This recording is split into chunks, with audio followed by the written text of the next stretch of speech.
Frozen শোল্ডারে 5টা ব্যায়াম করে আপনি আপনার শোল্ডারের ব্যথাটা কমিয়ে নিতে পারেন। আসুন দেখি। এক্সারসাইজ নাম্বার 1, দুটো জলের বটল আমরা নিচ্ছি, জল ভরা, 750 আছে এটা, আপনি চাইলে 500 দিয়েও শুরু করতে পারেন। এইভাবে জলের বটল দুটো সামনে নিয়ে হাতটা আগে শোল্ডারটা এইভাবে বাইরের দিকে নিয়ে যাওয়া, মানে চেস্ট প্রেস যেটা আমরা বলি, চেস্টটাকে ওপেন আপ করছি। এটা হচ্ছে এক্সারসাইজ নাম্বার 1, 10 বার আমরা এটাই করি।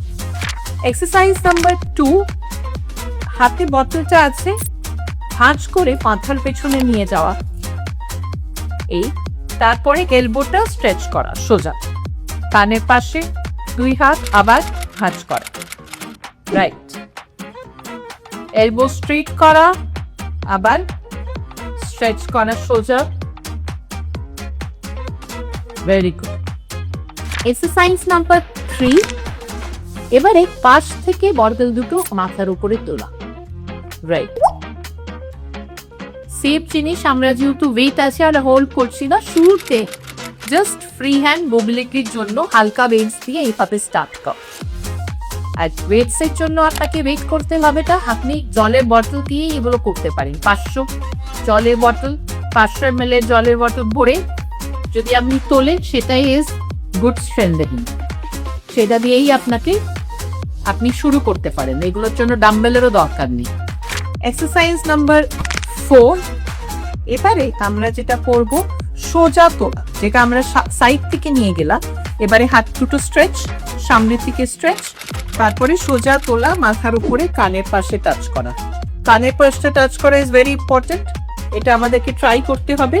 শোল্ডার জয়েন্টটা টাইট হয়ে যায়, অ্যাডিসিভ ক্যাপসুলাইটিস দিয়ে শুরু হয়, যখন খুব বেশি টাইট হয়ে যায় তখন আমরা এটাকে ফ্রোজেন শোল্ডার বলি, যখন হাত মুভ করা ডিফিকাল্ট। কিন্তু এখন ওনার যে স্টেজটা সেটা হচ্ছে অ্যাডিসিভ ক্যাপসুলাইটিস, পেরিআর্থ্রাইটিক শোল্ডার। আমরা ব্যথাটা অনেক বেশি ছিল, উনি হাত তুলতে পারছিলেন না, আমরা সেটা ড্রাই নিগলি করে রিলিজ করে দিয়েছি, তাই মুভমেন্ট গুলো খুব স্মুথ হয়ে গেছে, ব্যথাটা অনেকটাই কমে গেছে।